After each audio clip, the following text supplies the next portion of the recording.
Hello दोस्तों, चलिए बात करते हैं ऐसे के बारे में। सबसे पहले 3 पॉइंट समझेंगे इसमें, ठीक है। एक होता है इंट्रोडक्शन, दूसरा होता है बॉडी, तीसरा होता है कंक्लूजन। हम बिना समय गवाए एकदम चालू कर रहे हैं, शुरू कर रहे हैं। बस आप ध्यान दीजिएगा कि कौन कौन से पॉइंट पे हम बात कर रहे हैं। आपको इसमें 10 पॉइंट पे बात करेंगे और इस 10 पॉइंट को आपको सिर्फ वीडियो देखने से बिल्कुल नहीं होने वाला है। इसको कम से कम आपको 3 बार लिखना है और उसको याद कर लेना है। ये मोस्ट इंपॉर्टेंट ट्रिक है, ठीक है ना। तो देखते हैं पहला पॉइंट क्या है।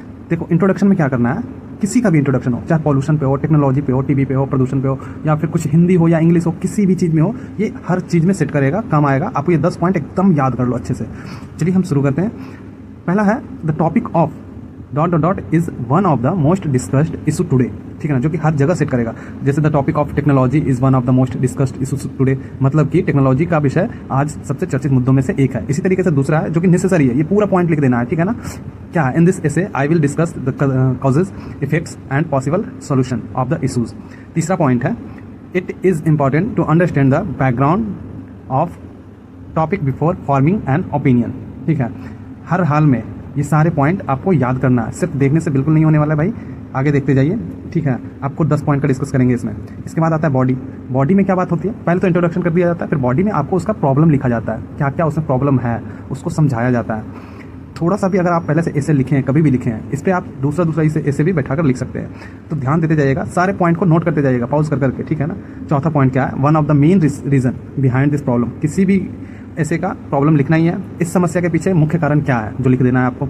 उसके बाद फिर ये आपको हम ये बता रहे हैं कि प्रॉब्लम लिखना है, सिर्फ वो नहीं, ये पॉइंट याद कर लेना, इस पॉइंट को लिखो, उसके बाद फिर उसका प्रॉब्लम लिखो।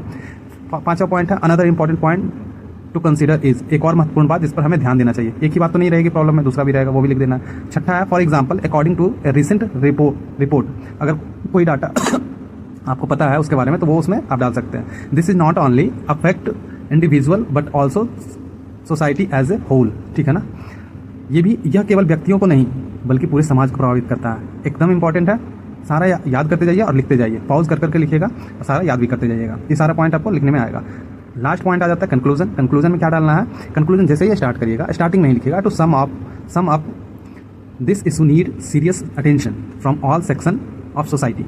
संक्षेप में इस समस्या का पर समाज के सभी वर्गों को गंभीरता से ध्यान देना चाहिए।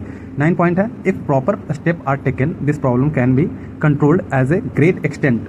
यदि उचित कदम उठाया जाए तो इस समस्या को काफ़ी हद तक नियंत्रित किया जा सकता है। और लास्ट पॉइंट है in conclusion awareness and collective efforts are the key to solving this issue. अंत में जागरूकता और सामूहिक प्रयास ही इस समय के समाधान की कुंजी है। इस सारे पॉइंट 10 पॉइंट है, 10 पॉइंट अगर आपको याद हो गए आप किसी भी ऐसे पे लिख सकते हैं। ये भी समझिए कि अगर आप 10 पॉइंट इधर से ही लिख दिए तो 10 पॉइंट में अगर 10-10 वर्ड हो गए, भाई 100 वर्ड इधर से ही कंप्लीट हो गए। आपको 150 वर्ड में लिखना रहता है, बिल्कुल ईजी है, लिख लीजिए। धन्यवाद।